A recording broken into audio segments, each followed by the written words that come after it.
Hey guys, my name is Shrey Nimani and you're watching me on online portal Shrey Method YouTube channel. So guys, hope you're doing well. Shreying Indoors, even I'm doing well. So guys, in this video, I'm going to discuss on very important topic on how to utilize the 1.5 days of study leave जो आपको gap मिलता है after each exam. So कैसे करें utilization and how we can be more productive in this 1.5 days. Okay.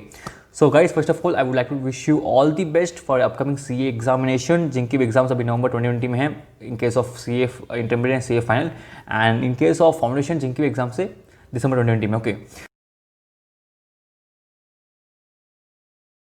So guys, before moving towards the main topic of our discussion on how to utilize the 1.5 days, there's very golden opportunity for all of you because Unacademy platform is bringing you a 3 days complete marathon lectures, revision marathon lectures to be more precise, from 17th of November till 19th of November for all CA students. Okay, चाहे CA foundation में हो, CA intermediate में हो या CA final में हो, at free of cost.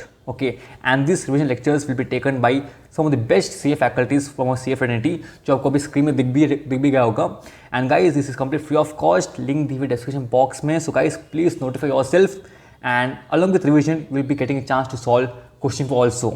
So just see the expected time. जो आपको सब्जेक्ट लगा आपको कोई डिफिकल्टी पड़ रही है, go and see the revision lectures. Okay, so guys, don't miss this chance, and thanks to Unacademy. Okay, so guys, basically first of all like to thank ICI for giving this 1.5 days of exam strategy, because आप देखोगे कोई भी exams में, कोई भी professional exam में ऐसे कोई भी छुट्टी नहीं देते हैं. Example if I compare CS exams, जहाँ पे मेरे 2-3 दोस्त भी लिख रहे हैं, आप भी लिखते होंगे सीएस एग्जाम्स, जहाँ पे आपने देखा होगा you don't get this 1.5 days of strategy leave. Okay, so first of all thanks to ICI for giving this 1.5.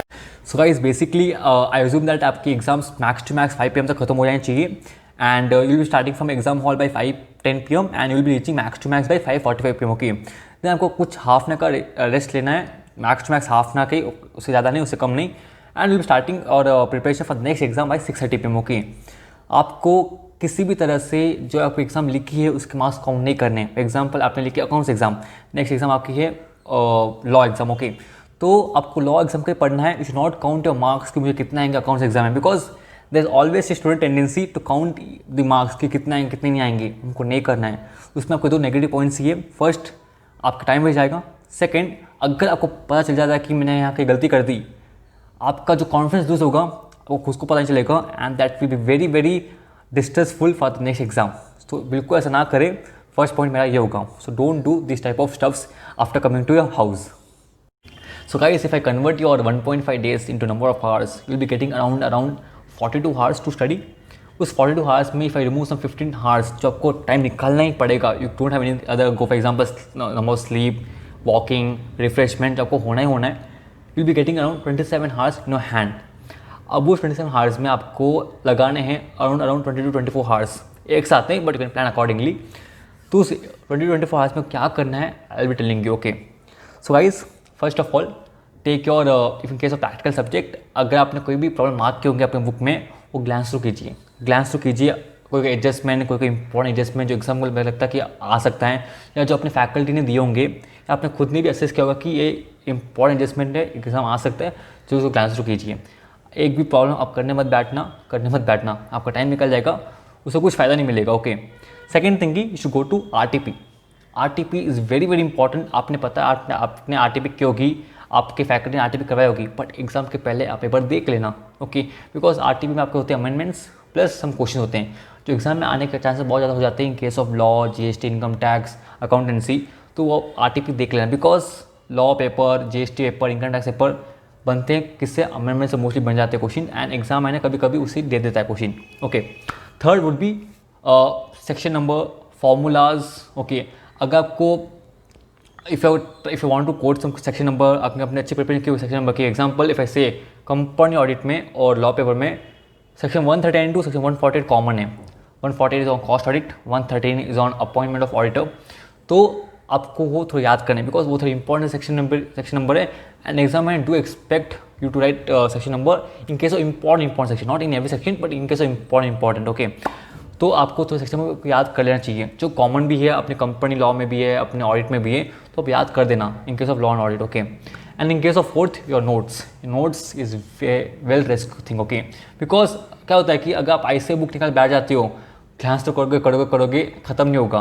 Okay, दिन खत्म हो जाएंगे बट वो ख़त्म नहीं होगा। ओके, तो आपके नोट्स आपके बनाए होंगे क्रिस्प नोट्स, वो बहुत इंपॉर्टेंट है आपके एग्जाम्स के लिए, उसे पढ़िए आप। क्योंकि नोट्स में क्या होता है कि आपके छोटे नोट्स दिए होंगे, उसमें सम की पॉइंट्स होते हैं, की वर्ड्स होते हैं, उसको आपको पढ़ना है, उसको रिवाइज करना है।